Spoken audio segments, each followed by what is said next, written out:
Testimony in today's hearing will be taken under oath. Mr. Kincaid, can you please raise your right hand? Thank you. Do you solemnly swear or solemnly and sincerely affirm, as the case may be, that the evidence you shall give concerning this case shall be the truth, the whole truth, and nothing but the truth, so help you God, or upon penalty of perjury? I do. Thank you. So first, I'll read you your rights, then I'll review the parole violation charges that the state your parole officer is bringing against you. Then I will review them and identify exhibits filed for the record. The state is not present at today's proceedings. However, you will have an opportunity to present any relevant testimony and any relevant documents. After considering all of the evidence presented, I will announce my findings. If I find that you have violated one or more of the conditions of your parole, you will have an opportunity to speak in your background history. Do you have any questions about the purpose or procedure before we begin? No. So you have important rights to this hearing, which I will review with you. You have the right to be represented by an attorney at this hearing. You do have counsel here representing you today. You also have the right to receive written notice of the charges of the violation. Attorney Filmaghetti, was written notice received? Yes, it was. Thank you. You also have the right to review the evidence against you before this hearing. You have the right to submit evidence in support of your case. At this hearing, you have the right to call and examine voluntary witnesses and to cross-examine adverse witnesses. Do you understand these rights? Yeah. Thank you. So I will now review the charges that the state and your parole officer is bringing against you and the information underlying each charge. So on charge number 1, condition obey all laws, obedience to the law. The charging officer reported that on 3/12/24, you returned from an approved community pass during a routine search that you were found to be in possession of 2 bottles of omeprazole acid reliever pills. You informed the pills would have to be stored in the staff office until approved by the program director. You began to be disruptive, yelling at staff, mumbling disrespectful comments before going to your room. You later came back downstairs and told the staff, I can't wait to see you outside of this halfway house. I want to see you talk to me crazy then and see what will happen to you. By your actions, you violated Connecticut General Statute 53A-181, breach of peace in the second degree, which is defined as engaging in tumultuous or threatening behavior in a public place. Public place is defined as a place where the conduct may reasonably be expected to be viewed by others and intended to cause inconvenience, annoyance, or alarm. On charge number 2, condition obey all laws drugs, charging officer reported that on or about 2/27/24, you used cocaine. On charge number 3, additional conditions halfway house placement, charging officer reported that on 2/8/24, you told halfway house staff, I'm going to lie on you and call Priya. I'm going to lie on all of you guys like you lied to us due to your past being revoked earlier that day. Your attempt to cause fear, intimidate, and make false reports is a violation of your halfway house agreement, which states I will treat others with respect. On 3/5/24, staff asked you to wash your hands after collecting a urine screen from you, and you became upset with staff and told them, be ready to lose your job. I'm sick of your shit. You also told male staff, suck my dick, you faggot. You further demeaned staff by saying, I don't trust you for shit, boy. This is a violation of your halfway house agreement, which states I will treat others with respect and not engage in verbal or physical altercations with other offenders, staff, or third parties. On 3/12/24, you returned from an approved community pass. During a routine pass search, you were found to be in possession of 2 bottles of omeprazole acid reliever pills. You were informed the pills would have to be stored in the staff office until approved by the program director. You began to be disruptive, yelling at staff, mumbling disrespectful comments before going to your room. You later came back downstairs and told staff, I can't wait to see you outside of this halfway house. I want to see you talk crazy to me and then see what will happen to you. Your statements and actions were in violation of Connecticut General Statute 53A-181, breach of peace in the second, as you engaged in tumultuous or threatening behavior in a public place and intended to cause inconvenience, annoyance, or alarm. You were also in violation of your halfway house agreement, which states, I will treat others with respect and not engage in verbal or physical altercations with offenders, staff, or third parties.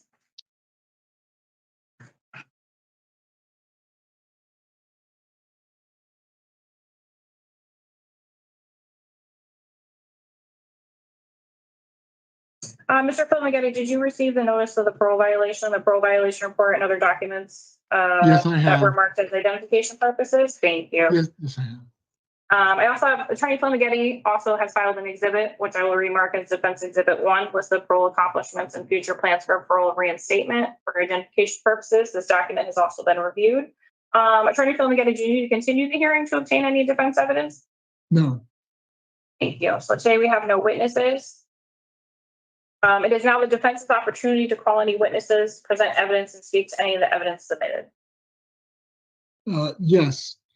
As to charge 1 regarding the preponderance of the evidence standard, this is my client in March, one day in March, having some antacid pills and making what seems to be a derogatory comment. It was not, the police were called, he was not arrested, did not rise to the level of a threat whatsoever.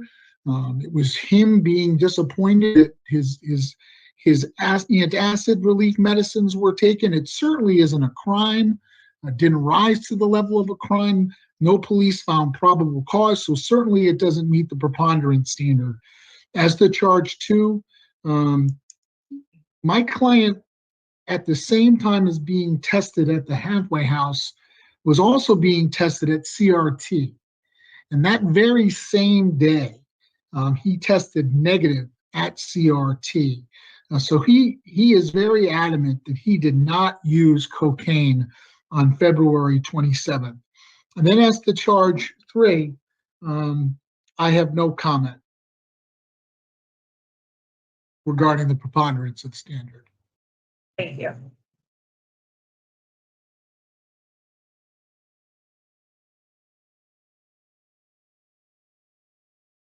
Do you have any, would you like to make any closing statements before I announce my findings? Regarding the findings, no. Regarding appropriateness and seriousness and what an appropriate sanction should be, yes, but not regarding your findings. Thank you.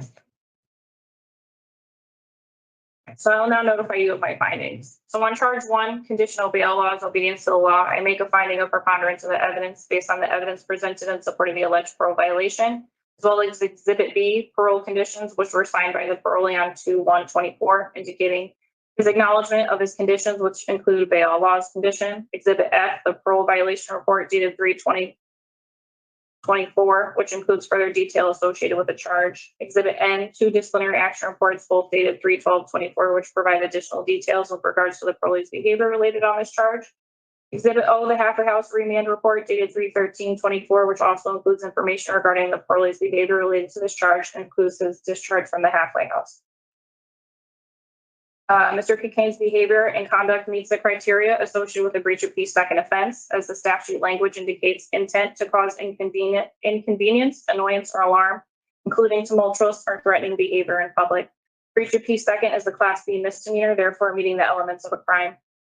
On charge 2, condition of bail laws drugs, I make a finding based on preponderance of the evidence, including the evidence presented in support of the alleged parole violation, as well as Exhibit B. The parole conditions, which were signed by the parolee, indicating his acknowledgement of conditions, including bail laws and including refraining from using illicit substances. Exhibit J, the Redwood Laboratory Toxicology Report dated date of collection 2/27/24, which indicates that the parolee tested positive for cocaine. Exhibit F, the parole violation report dated 3/20/24, which includes further detail associated with the charge. Charge number 3, condition additional conditions halfway house placement, and make a finding of preponderance of the evidence based on the evidence presented in support of the alleged violation of parole, as well as Exhibit B, parole conditions, which were signed again by the parolee on 3/1/24, indicating his acknowledgement of his conditions, which included a halfway house placement condition. Exhibit C, this halfway house agreement signed by the offender on 1/29/24, indicating his acknowledgement of his halfway house rules, which indicated I will treat others with respect and not engage in verbal or physical altercation with other offender staff or third parties. Exhibit G, incident report dated 2/8/24, which includes details regarding the parolee's conflictual behavior directed at staff. Exhibit F, parole violation report dated 3/20/24, which includes further detail associated with the charge. Exhibit K, disciplinary action report dated 3/5/24, which includes details regarding the parolee's negative behavior directed at staff. Exhibit L, offender misconduct report dated 3/5/24, which includes details regarding, again, the negative behavior directed at staff. Exhibit N, 2 disciplinary action reports, both dated 3/12/24, which provide additional details with regards to the parolee's negative behavior directed at staff. Exhibit O, the halfway house remain report dated 3/13/24, which also includes information regarding the parolee's behavior related to this charge and includes his discharge from the halfway house. So this concludes the fact-finding portion of this hearing. Before I make my recommendation, you have an opportunity to speak to the background and history. The purpose of this part of the revocation hearing is to help determine the outcome that I will recommend. You ready? Thank you. So for about 3 to 4 days in early March, when these incidents occurred, 2 of these 3, what I'm going to describe as disrespectful comments and was described in demeaning statements that are described in the parole violation report. That's how they're characterized. And then the 1 alleged drug use that there's a positive drug screen for. My client denies making some of these statements, but even if we accept the statements as true, we're talking about 3 incidents. My client in that time was his anxiety meds, he states, were withheld from him for about 3 to 4 days, and that's the cause of his stress. He had an acid medicine. That's not as if on March 12th, it's not as if he had illegal contraband. I understand he should have given them his antacid medicine. We have 1 positive test, even though he had a negative test at CRT the same day. I don't think that my client should be held any further. He's been held almost 90 days now. I don't believe he should be held any further in jail for these 3 statements. What we're dealing with here is a 51-year-old gentleman. He received his associate's degree in mechanical engineering from Rochester Institute of Technology. For 30 years, he served as a volunteer firefighter. He was an EMT for 15 years. He's been landscaping on and off for the past 20 years prior to some medical issues for which, when he is released, hopefully soon, he will be applying for a disability. He receives medical treatment as well as MAT, Suboxone, to deal with his drug issue. He wishes to be placed in a halfway house in Groton. I believe the positives in my client's life far outweigh any statement that he may have made. I didn't make a report to PREA. This is all talk and frankly, no action. My client obviously is frustrated. He was frustrated without his medicine, which further exacerbated his stress levels. I don't think a lengthy sanction, regardless of how many prior violations my client may or may have had, I don't think a lengthy sanction is appropriate here. His sentence is going to end in February of next year. And I certainly think he needs time to be monitored by parole prior to the end of his sentence. I don't think him sitting in jail, languishing in jail, is going to help anyone or serve any interest of justice. Thank you very much for your time and consideration. He may wish to speak at this point. Thank you. I might speak. Go ahead. Yes. Yeah.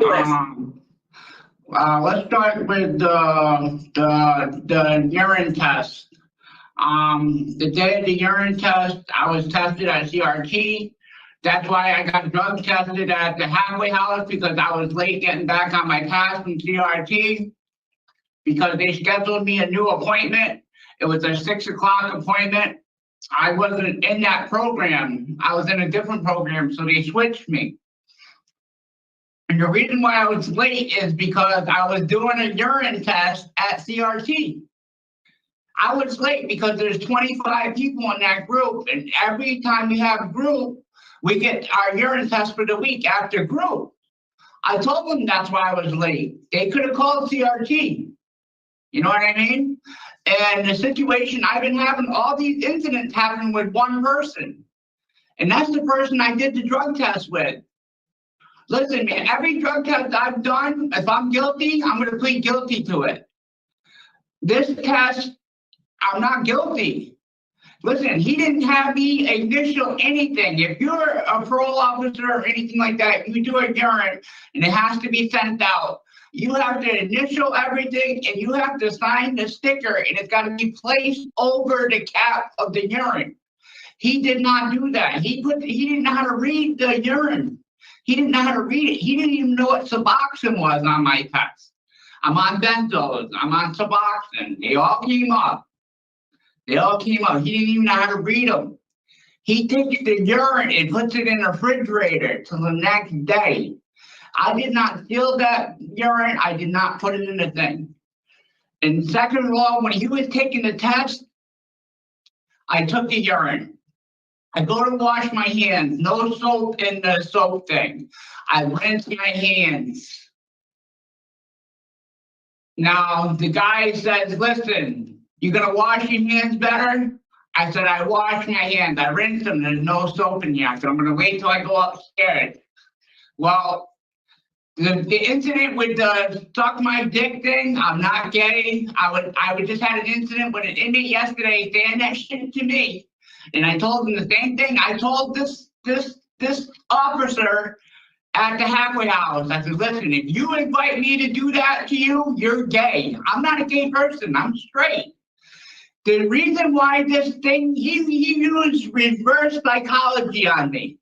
He's the one that said that. He wanted to say, listen, you want to wash your hands better because you touched your private thing. That's what he wanted to say, but he come out and said, well, listen, you want to wash your hands because you touched your dick. But he said, suck it instead of touch it. But I know what he meant to say.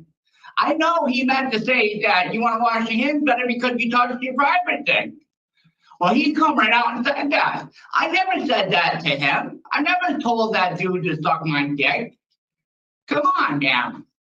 I got more manners than that. I've been raised all my life with the best parents in the world. And another thing is them holding my medication. My anxiety medication is crazy. I'm off it right now. I'm off the hook. They take you off it here. 30 years I've been on this medication. You ask anybody that has anxiety, they held my medication for 4 days. And what's these incidents? What's all the dates on these incidents? They're all within what? The 4 days that they held my medication. Why? Why do they have the right to hold my medication? I have to go out and buy.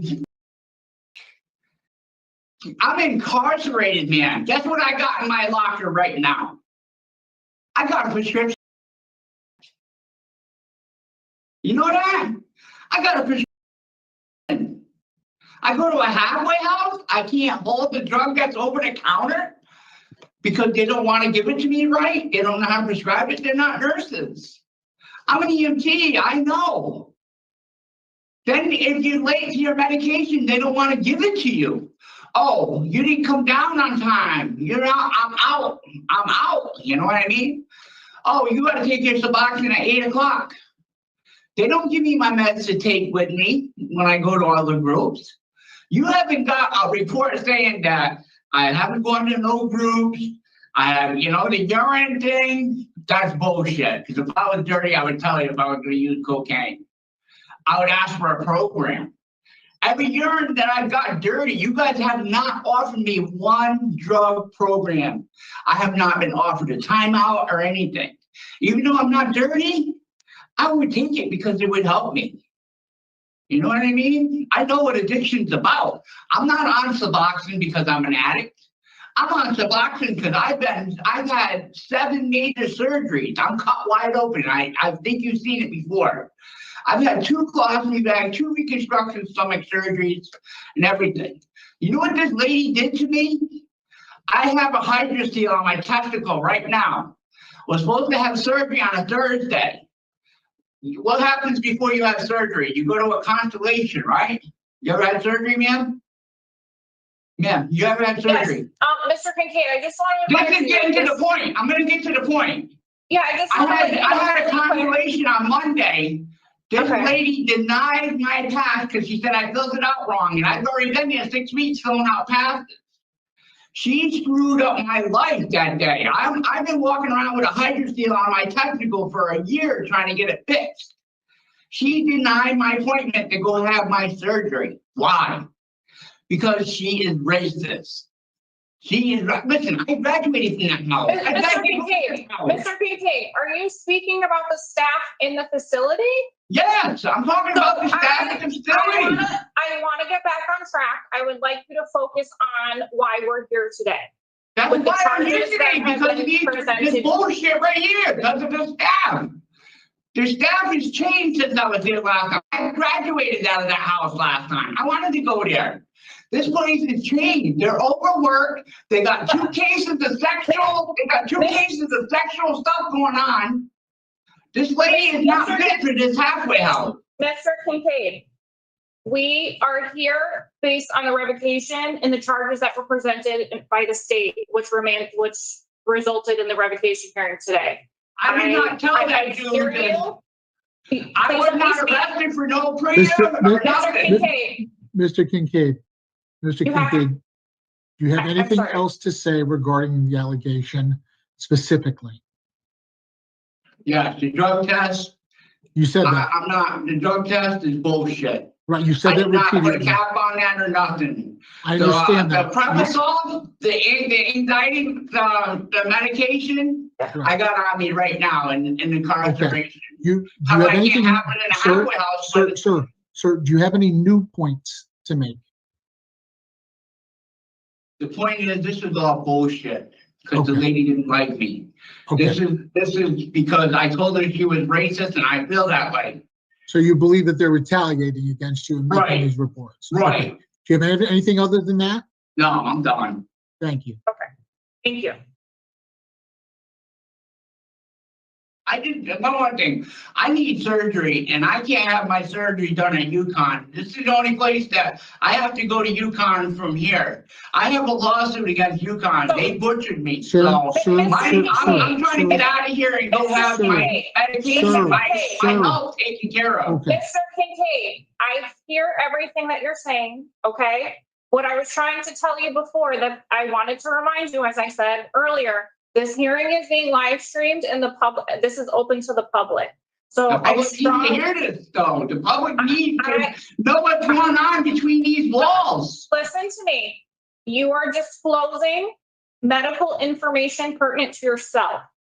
You do not, I would encourage you not to do that on a live feed, okay? Because you have the ability and right to withhold that information, your personal medical information, okay? I just want to advise you of that. Okay? All right, is there any other statements that need to be made before I make my recommendations? No. nothing from the defense. Okay, No. thank you. Thank you very much.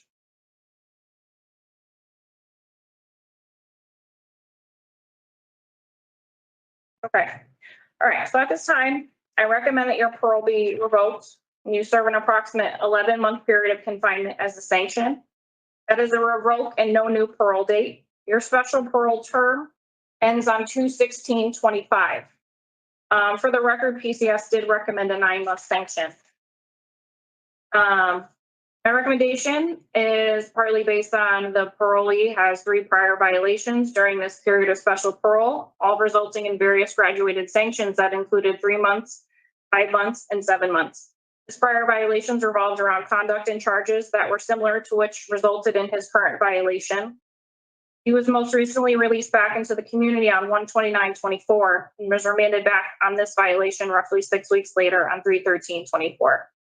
While in the community for roughly 6 weeks, he was issued 2 misconducts and 5 disciplinary action reports. So in the event the panel imposes a lesser sanction that I have recommended, I recommend the following additional conditions: no alcohol beverage consumption, behavioral management programming for anger management, a general no contact with DHJ, HJH, and PKG, halfway house placement, and mental health evaluation and treatment as deemed necessary. So my findings and recommendations will be forwarded to the board. You should receive an official written decision from the board. The next board review will take place on 6/20/2024. The board may lessen the recommended sanction that I have given. The board may let my recommended sanction stand, or they would not be able to impose a sanction longer than what I have recommended. or they may actually be able to impose a sanction longer than I recommended. If the board decides to impose a sanction longer than what I have recommended, then a supplemental hearing will be held. Before the hearing, the board will provide you written notice and documenting specific reasons why they might want to exceed their recommendation. During the supplemental hearing, you have an opportunity to respond to those specific reasons while in front of the panel of the board. Do you have any questions before the conclusion of this hearing? So how much time you recommended?